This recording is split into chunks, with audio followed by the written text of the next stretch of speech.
Good afternoon. My name is Steve Lacey, and this is the Veterans History Project, and it is the 27th of August 2004, and we're in Ripon, California at 20848 River Road, and we're at the home of Bud Chinchiolo. And we're going to be interviewing Bud today. He's a veteran of World War II and Korea. And Bud's full correct name is Francis Phillip Chinchiolo. And Bud, take us back before the war years and tell us a little bit about where you grew up, where you went to school, a little bit about your family as well. Just kind of walk us through it. Well, I was born in Revere, Massachusetts. It's a small suburb out of Boston, and in fact I went to school there at McKinley Grammar School for 1 grade while my folks were living there. My dad was a veteran of World War I, and he had quite a history. He was a brilliant man, and he went to Old English High School in Boston, Massachusetts, and there was an English teacher there at Old English High who recognized his analytical mind, and his folks were earning a living running a produce cart on the streets of Boston, and they didn't speak English. So she got an interpreter, went to the home, and said, you know, if you don't get Philip in some kind of a engineering school or technical school, you're doing him an injustice. And so they scraped and earned the money, and he got accepted at MIT, and he graduated with honors. And if it hadn't been for that one teacher who recognized that, it changed his whole life. But I was just the opposite. I had hard times in school, and I was in sports. A lot of baseball and basketball. What position? I was a catcher in baseball and point guard in basketball. So my dad started work for Stone & Webster, which incidentally is bankrupt right now in Boston, and worked there. And his older brothers, who had changed the name with the H's in it, asked him to join them in their fruit business there. So he moved the whole family to California, Stockton, and they started their fruit business, and they shipped a lot of grapes and a lot of cherries to the eastern seaboard.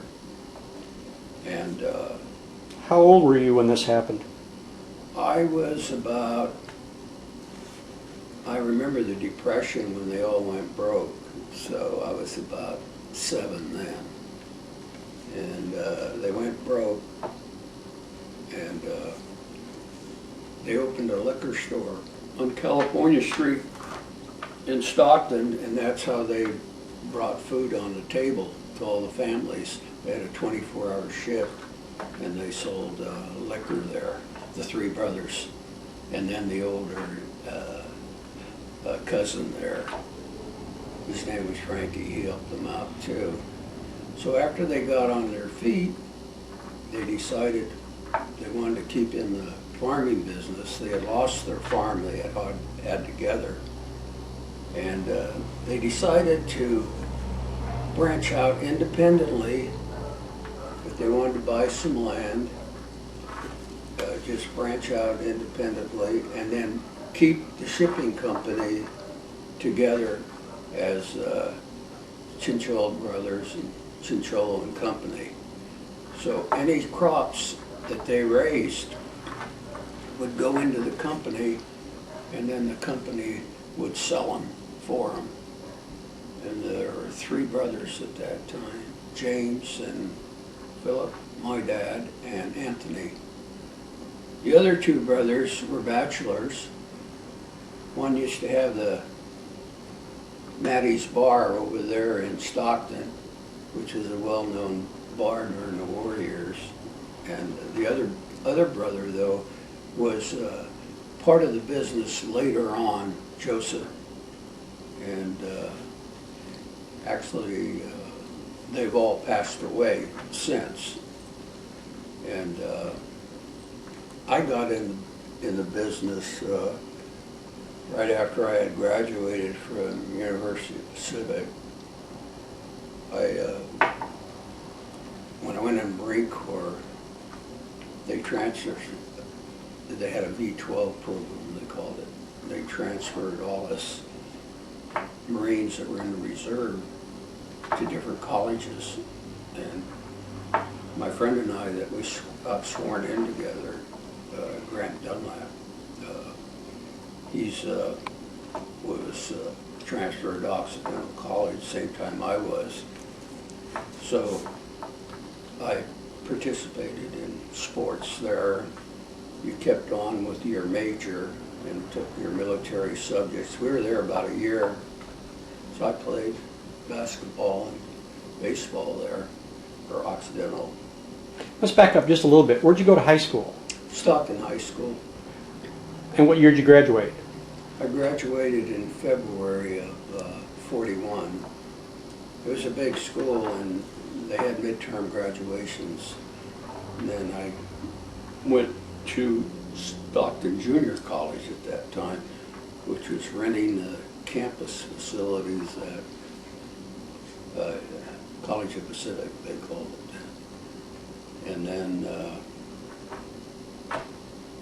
I went in the Marine Corps. Can you think back and describe how you heard about Pearl Harbor, what you were doing? Yeah, I was playing football on Willow Street in Stockton. A friend of mine, Bruce Bradley, was throwing footballs. He had an arm like a gun. And we heard about it then. It was on a Sunday. Yeah, that's when we heard about it. What'd you think about it? Well, it was devastating. I mean, unbelievable, you know, the lives that were lost. And if you've ever been to Pearl Harbor and visited the Pearl Harbor tour, it was just about demolished our fleet. And we had to start from scratch, actually. Do you remember your dad talking about it at all, about the attack at Pearl Harbor? Not too much. He was a sergeant in World War I, and he never did talk too much about it. He helped me quite a bit with my studies. I had a very hard time with physics in college. And he used to telephone me and help me with certain problems. He had a fine mind, and he was very free to help people. So tell me how you got in the Marine Corps Reserve. How did that happen? This friend of mine, my best friend, his name was Grant Dunlap, and we played a lot of sports in high school, basketball and baseball together, and he says, let's go in the Marine Corps after Pearl Harbor. So that's when we went to Santa Clara University and got sworn in by Doug Montel, who was an outstanding sports broadcaster at that time. And then after we got sworn in, we went back to school, and at one time I got kind of disillusioned with school, and we went to work together at Western Pacific Railroad. Incidentally, 49 cents an hour in those days. And an electrician helper was 69 cents, and an electrician made 99 cents an hour. So after 6 months of that, we said, let's go back to school. So we went back to school and we played basketball together at UOP. And that summer, we all went to work for the Stockton Box Factory in Stockton and played softball. And while we were playing softball, we got our orders to report to Occidental College. And the way they worked it, us underclassmen, freshmen and sophomore, were sent to Occidental and Redlands University, where Santa Clara U.S. Marine Reserves were sent to, and St. Mary's Marines were sent to UOP in the V-12 program there. It was odd how they did it, but Occidental was a great school. And incidentally, both their logos, they were tigers, orange and black. I'll be darned. Yeah. And we had a great coach at Occidental. He was really a fine coach. His name was Bill Anderson. And I played point guard there, and he said, I need a catcher on my baseball team. The only thing I had caught was softball. He says, come on, be my catcher. So I started catching there. So then, after about a year there, the Navy was short of deck officers.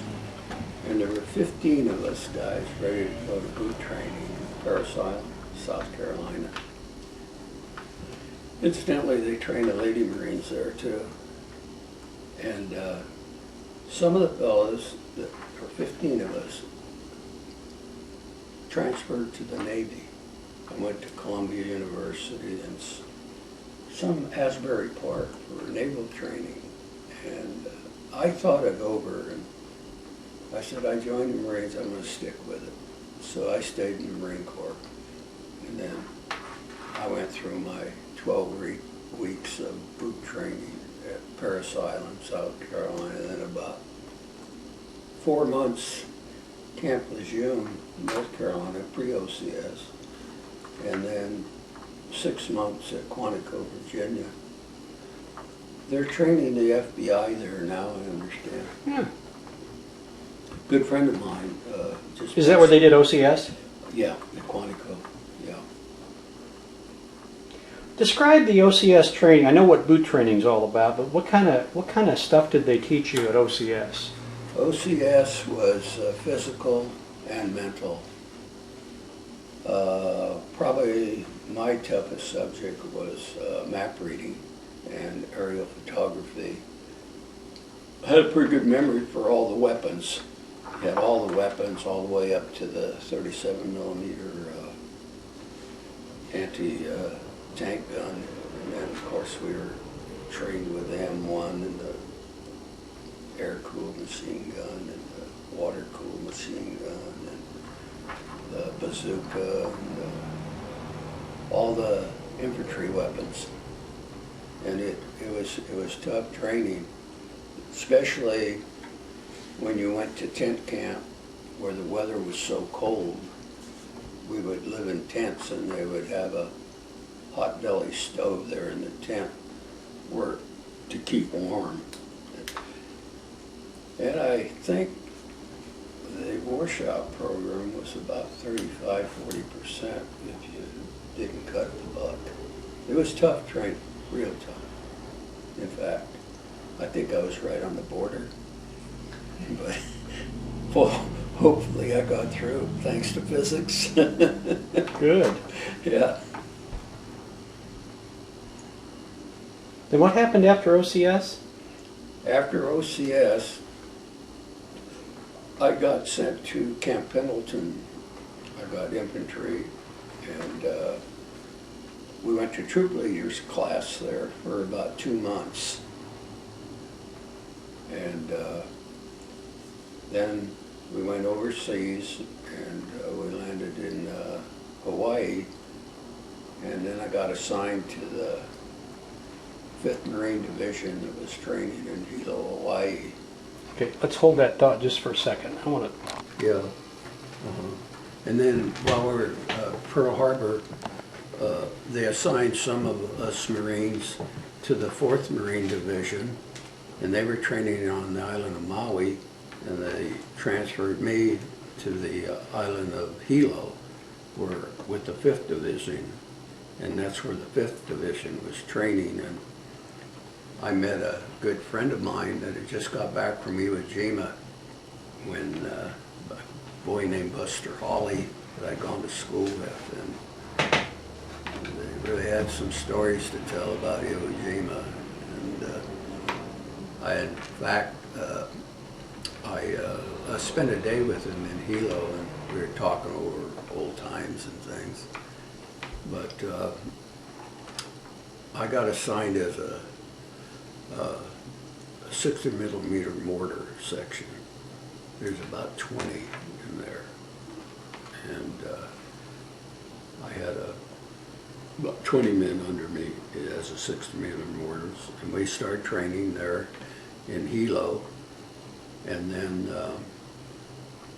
the atomic bomb was dropped first on Hiroshima, then on Nagasaki, and that's when they assigned us to go to Japan. And I had a very interesting experience in Japan. It's unbelievable. You talk about coincidence. We landed in the Sasebo Naval Base in Japan, and there was 3 Marine divisions and 2 Army divisions slated for the invasion there in northern Kyushu. But it never did materialize. It was all on paper. But we got into Japan, and we were the first troops there, and we got stationed at Sasebo Naval Base. And at that time, they gave me a rifle platoon instead of a 60-millimeter mortar section. Rifle platoon, there's about 42 people in it. So one of our missions was to go into the little town of Karatsu, which was just out of Sasebo Naval Base, and was to collect all the contraband and munitions and whatever weapons at the Karatsu police station. So I walked in there, and there was a Japanese messenger boy who spoke fluent English. And he asked me, "Where are you from, Lieutenant?" And I said, "Why? Why do you want to know?" He says, "I have a good friend about 2 blocks from here that was from Stockton, California." I said, "What was his name?" He says, "Ishii." I says, "Not Franklin Ishii?" He says, "Yes, Franklin Ishii." I said, "Go get him." So we went and got him, and we were like that. We had played high school basketball together, and we were in the high Y together. He gave me a big hug, and the Japanese chief, he didn't know what was going on. It was funny. It was a coincidence. What was he doing in Japan? When he graduated midterm in February from Stockton High, it was his folks' wish that he go back to the old country. So he went back to the old country, and he was tutoring their university. So we used him as an interpreter for 2 weeks because he spoke fluent English. And he brought me to his house, and they were rationed 2 bottles of beer per month per house at that time. He brought out the 2 bottles of beer, and we talked about old times. I met his folks. Take your shoes off, you know, when you go in the house, sit on the floor. And it was quite an experience. And then we used him for about 2 weeks as an interpreter. He brought the whole platoon to a high-class geisha theater. But I haven't heard from him since after that. You don't know if he came back or? No, that's a long time ago. Yeah. Yeah. That's a small world. Yeah, I tell that story, and they can't believe it, you know. What did the Japanese have him doing during the war, do you know? Well, after he went to Japan, which was his parents' wish, then he tutored at a university. And I don't know what university it was, but he was very pro-American. It was very obvious that he was pro-American. He reminded me of the milkshakes we used to get at the Silverleaf in Stockton. You don't remember it, they 10 cents for a milkshake. Yeah. Let's go back just a little bit. How did you get from Camp Pendleton to Hawaii? First I went to troop leaders class for about 2 months, and then from there they sent us to Pearl Harbor to You get on a ship? on an aircraft carrier. Yeah. On an aircraft carrier? Uh-huh. Yeah. Took about 8-10 days to get there. Then you went from from Hawaii to Sasebo. How did you get there? Troop ships, landing ships? From Hawaii to Sasebo. Well, first we went to training on Hilo, Hawaii with the 5th Marine Division. Then after the atomic bomb was dropped on, the last one was on Nagasaki, then they sent our outfit to Sasebo Naval Base. We had been training in Hilo with the 5th Marine Division. What did you think when you heard about the atomic bomb? Did it make any sense to you? Well, I had the duty one weekend there while we were in Sasebo, and some of the men in the outfit went to Nagasaki, which was about 70 miles away, and unbelievable, they said, the damage, you know, that was done, but I never did see it personally. When you first heard about it, what did you think it was? I'm glad they dropped it. Yeah. Really. That's what saved a lot of lives. Absolutely. A Yeah. lot of American lives saved. First one was dropped on Hiroshima, and the second one was dropped on Nagasaki. So how long were you in Japan? I wasn't in there too long. I was in there, I guess, a little over 2 months. Yeah, about 2 months. And then they sent us to the island of Peleliu. Have you ever heard of Peleliu, the Battle of Peleliu? Mm-hmm. And from there, I got assigned to the island of Koror. I don't know whether you've ever heard of it. It's about 25 miles from Peleliu. And my friend, his name was Mort Bell. He looked just like Anthony Quinn, the movie actor. They sent him to the island of Yap. So we got stationed on the island of Koror, and right across from the island, beautiful island, you know, coconuts and grapefruits and oranges, bananas, and we lived in tents there. Across the island from Koror was the island of Babelthwap. You've probably never heard of it. And it was just maybe across the ocean there, about 4 or 5 miles from Koror. And our mission, there were 60,000 Japanese stationed there.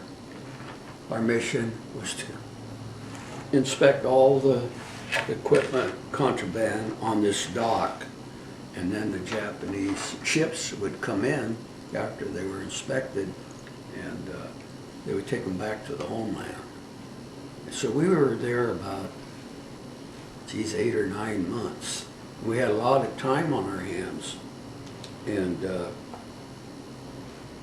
I loved sports a lot, and I knew our commanding officer, John Pershing Storm, his name was. He was a graduate of Santa Clara, and I knew he liked sports. And they had a big ammunition building there and a Japanese cemetery. So I went up to him and I said, why don't you let me set up a program here? I says, we can't arch those shots too high in the ammunition building, but we can make a gym out of it. And that Japanese cemetery, I'll get the CBs and we'll level it and make a softball diamond out of it. He says, go on. I said, well, we're a battalion, 3 companies to a battalion, 3 platoons to a company. We'll organize a league, keep everybody busy. And he says, go for it. So we started a program there on the island of Karor, and it was great. We had some great softball games and basketball games.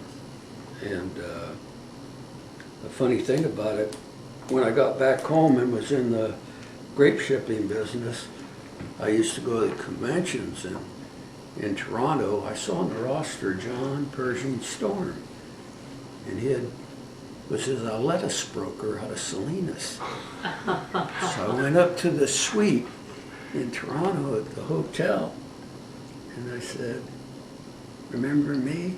He says, how could I forget that name? And he says, boy, he says, I gave you a good fitness report. And we talked over old times. I don't think he's living anymore, but he lived in Salinas, and he was a lettuce broker, and he was in business with his son there in Salinas. So that was kind of a strange experience. We used to ship a lot of grapes, our family, into Toronto and Montreal.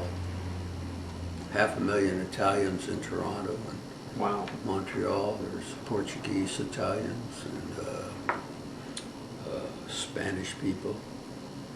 They used to drink a lot of homemade wine. Yep. Still do, I hear. Yeah. So what happened after Karor? After Karor, we got stationed in Guam, waiting discharge. And you're now a lieutenant, you're second lieutenant, first lieutenant? I was first. First lieutenant? After I got called back from, I was second yet, yes. But when I went back in Korea, I was for the Korean. Got promotion, okay. Yeah. So what were you doing on Guam? we got stationed there for discharge. We had a big hurricane while we were there, and geez, those thatched roofs just went to smithereens when we were there. But Guam, I understand now, is just like a city. I've never been back. But I guess we were in Guam about 2 months. Then we got our orders to go to San Francisco to get discharged. And they asked us if we wanted to stay in the reserve. So I said, yeah, I'm going to stay in the reserve. And so after staying in the reserve, then getting discharged, then I went back to school at UOP, they call the College of Pacific then. And the units that you earned while you were in the service counted, so I only had 1 year more to go to graduate. And, so my friend Grant, he went back too. He was a real fine athlete. He got to the major leagues. When Eddie Stanky was managing the Cardinals. Oh yeah. And he led the Texas League in hitting for about 2 years. Hit about 353 for the Cardinals, and then they called him in, told him the accent's on youth. You're doing great, but so. Man, if you're hitting 353, who cares? Yeah, and that was a pinch hitter in those days. And he says, no, I've got a chance to be the head basketball and baseball coach at Occidental, where he went to school. He was really liked there, and he was a good athlete. He retired about 8 years ago. I saw him about 6 months ago. I met him at Mammoth Mountain. We played some golf together. And he was my best friend. We still keep contact with each other. Now, were you guys together in the South Pacific, or did he No, go? I was ahead of him about one semester in school. In fact, the day I got my commission at Quantico, he came in from Camp Lejeune. He says, "How is it?" I says, "It's tough. It's tough training." And but it was funny because he arrived the day that I graduated I'll be darned. from Quantico. And where did he spend the war? Do you know? Yeah, he went to China, and he played basketball there. He was an outstanding basketball player and baseball while he was in China. I think it was Tianjin, China, where he went, yeah. And he was playing basketball one day, and he got a real bad injury in his ankle. And they had to put a screw in it at the hospital. And he was always a shortstop. It affected his mobility after the screw was put in.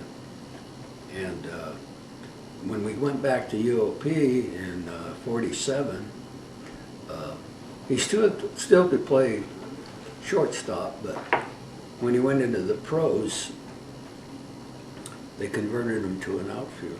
But he was a natural-born hitter, so that's what kept him up there.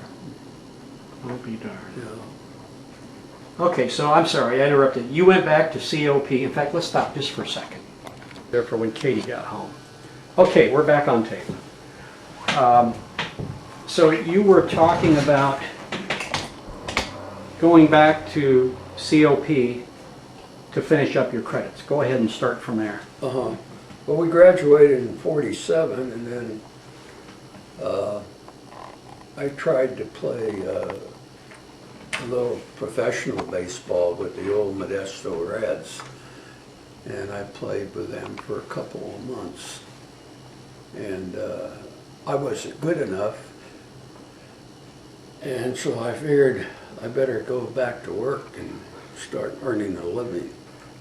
And so my dad made me a partner, 30% of what property that he owned out here.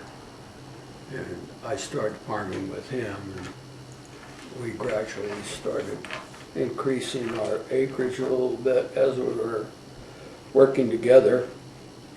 And at that time, we were shipping grapes and packing cherries. And my brother-in-law and I were in business together for about 50 years, and we packed cherries together and ship them through Brookside Fruit Company. In those days, they used to double face all the cherries. Now it's all done by state-of-the-art machinery. And What were all the crops that you were dealing with? At that time, grapes and cherries and peaches, and we planted quite a few nectarines at one time and took a pretty good bath on those. And later on, we were in cherries and apples, and our company packs a few pears. We don't have any, but our Sierra Hills Packing Company pack quite a few pears out of the Sacramento, Clarksburg area. And our salespeople sell them. And right now we're harvesting our apples. We just got through with the Gala apple variety, and we're waiting for the clearance on the maturity to start the Granny Smiths and the Fuji's, and then after that comes the Pink Lady. So apple season is a long period of time. Do you grow them around here or up in the hills? Yeah. Those are apples right out there. Oh, I'll be darned. Yeah. Yeah, the Galas are all picked. There's Fuji's out there. And there's some Pink Ladies over here. Now, is this all done by hand still, or are you? Everything's pruned by hand, and a lot of spraying for apples, maybe 10 times a year for worms. They're a very expensive crop to raise, apples are. Cherries are a lot easier, and almonds and walnuts, you have lower overhead. But apples are very expensive to raise. So did you ever get married? I was married 50 years. So tell us about meeting your wife. How'd that happen? I was playing basketball with a fellow after we got out of college.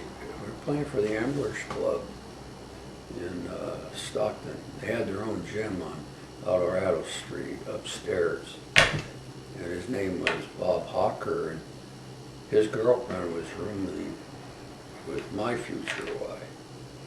So I met her at a party once, and then What was her name? Her name was Betty Ann DeBligger.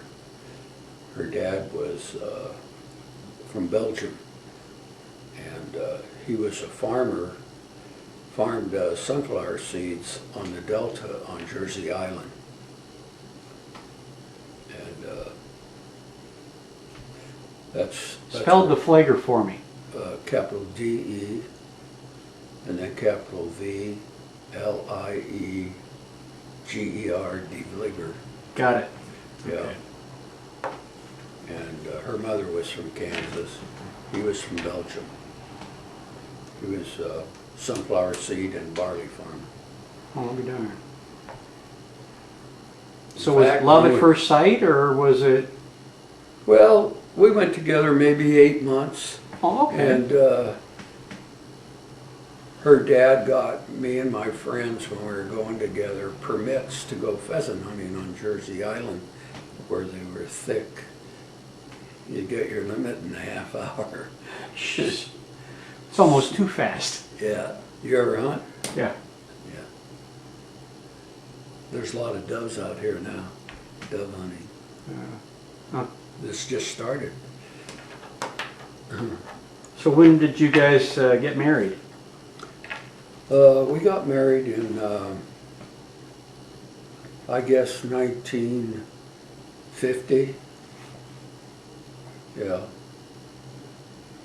And then I was commuting back and forth from work, farming, and Where were you living? we were living right by the College Pacific campus on Ingram Street, by the Calaveras River. And I was commuting, going to work every morning, and I came home one day and I had my orders to report in 2 weeks to Camp Pendleton. Hello. And what happened? So I went back to Camp Pendleton, and my brother-in-law took care of things while I was gone. In fact, he, one cherry season while I was gone, he handled the whole thing. He passed away about 6 years ago. His name was Buck Lewis. And he actually is the one that got us started in the apple business. His dad had 25 acres of land, and this friend of ours recommended that he put in some apples. He worked for a fertilizer company. And he says, why don't you put in 20 acres of Granny Smiths and 5 acres of Fuji's for pollinizers. And the Fuji's really took off. They were popular about 8 years ago. They were worth quite a bit of money at that time. But now it's like everything, everybody's put in a lot of them, and it's a supply and demand thing. It's a very good apple. I know I like eating them. Yeah. It originated in New Zealand, I think. I think it's a cross between a Red Delicious and a Rawls Janet. Hmm. And it's very popular in Japan. A lot of them are shipped by boat to Taiwan.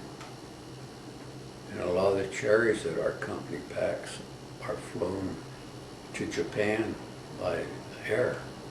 It takes 16 hours by boat for apples to Taiwan, 16 days by boat to Taiwan, and about 16 hours by plane for cherries to Japan. Amazing. Yeah. Jeez. Well, let's go back to 1950-ish when you got recalled to the Marine Corps. Mm-hmm. What happened when you got down to Pendleton? Oh, I had great duty there. I got stationed as permanent personnel, and we had to requalify on the rifle range, which was a lot of work again, getting back into shape. And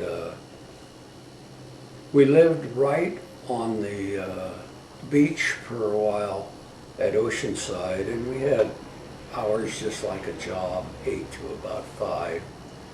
And I got stationed at permanent personnel. And then summer came and they wanted to raise the rent quite high there on the beach.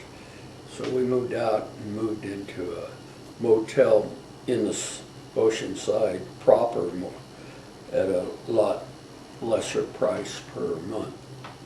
And so we lived there and ate out a lot, and it was very good duty there as permanent personnel. So then there about a year and then got discharged. What was your job? What were you actually doing? We were discharging people that were being removed from the Marine Corps. In fact, one of the fellows I went through training with was my senior officer. He was an Italian fellow named Ralph Pistorezzi, and he's originally from Seattle, Washington, and I was under him. We were in they called it the Casual Battalion, and it was real good duty there. They had a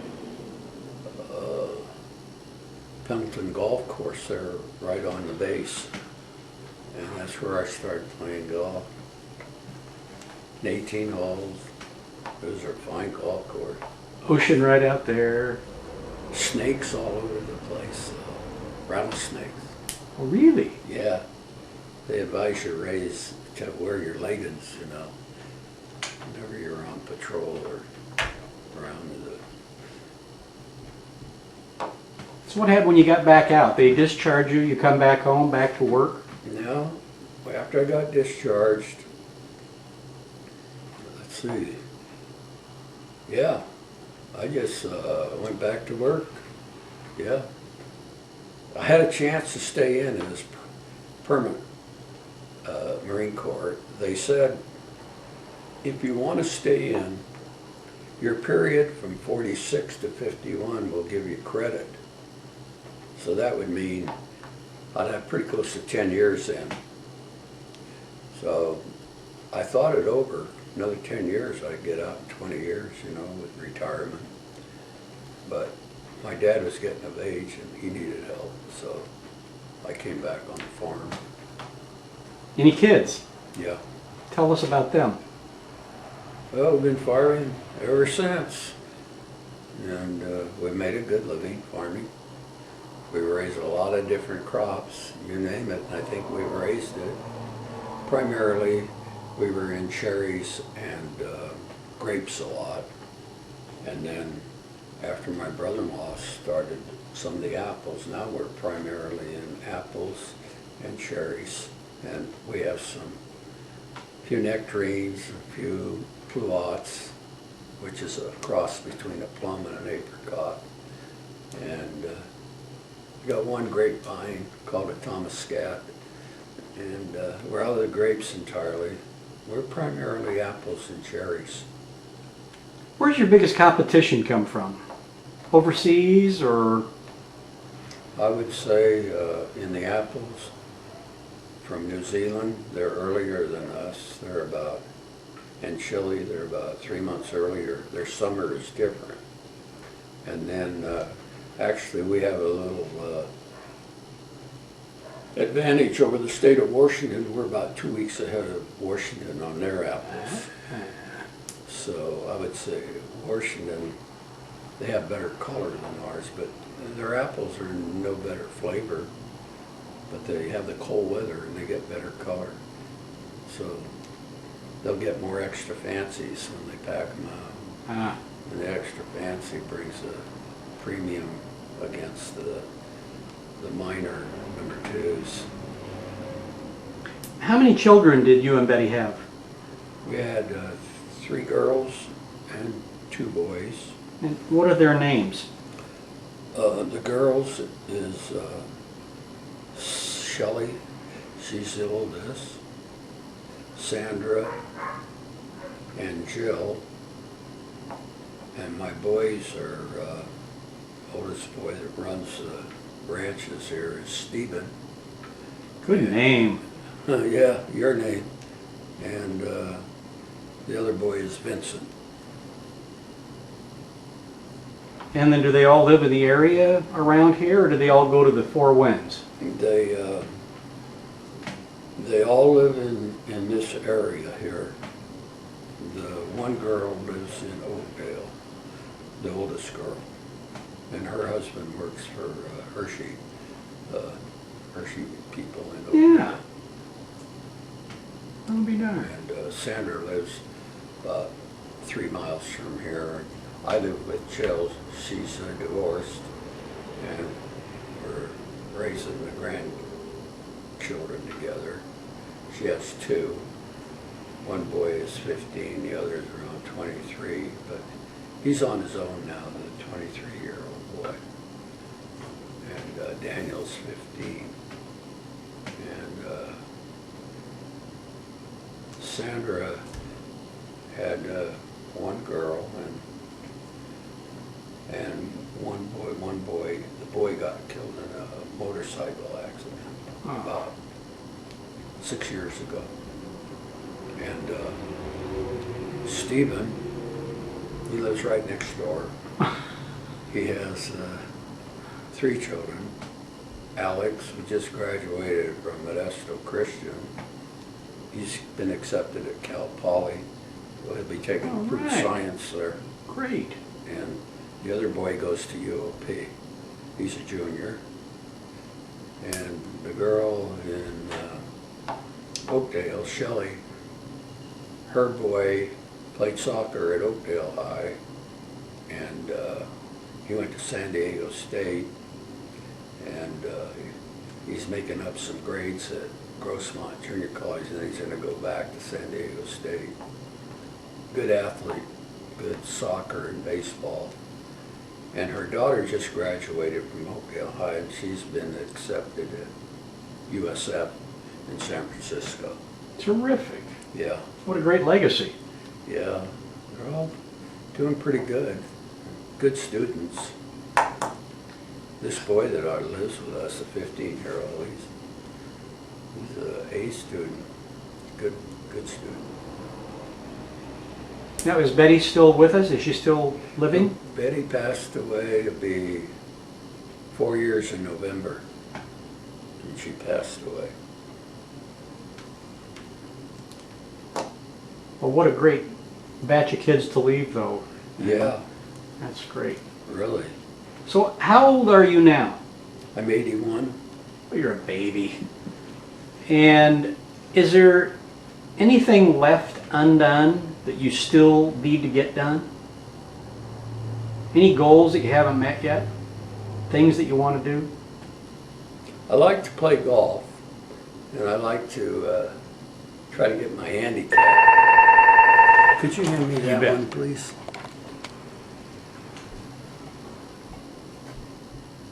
Well, I like to lower my handicap. It's been rising.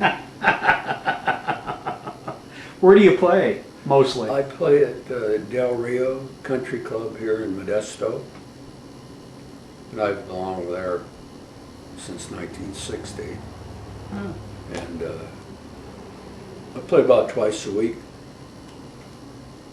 What are your most vivid memories of being overseas during the war years?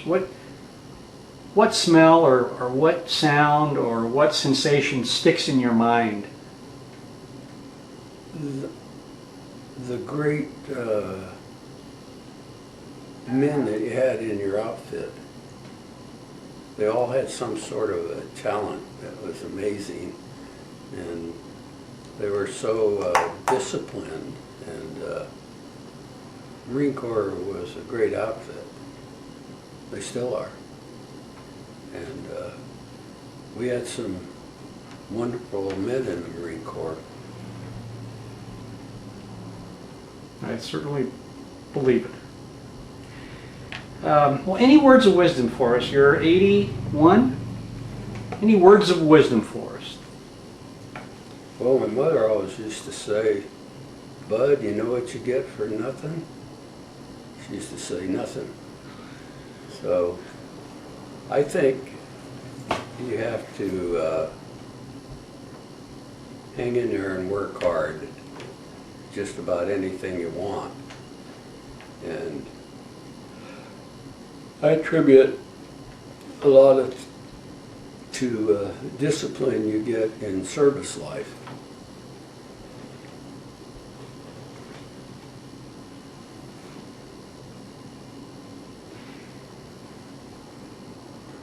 Well, Bud, I wanted to thank you for taking the time today to do this interview. Sure. And I also wanted to thank you for your service during Korea and World War II. Thank you. It's greatly appreciated. And thank you very much. You've got to see Bud live, and here's a picture of him a few years back. This is when he was the president of the school board. Yeah, 1976. All right, a few years back. And we tried to get some additional photographs of Bud when he was in the service overseas, but all of his photographs were in his car at one time, and then the car was stolen. So he has nothing much left. And this is a photograph of his family, the girls in the family. And that's Betty, second from the left, smiling at us. And then the kids, right to left, are Shelley? No. Sandra, Shelley, and Jill. All right. And this is Bud's oldest son, Stephen, and his wife, Allison.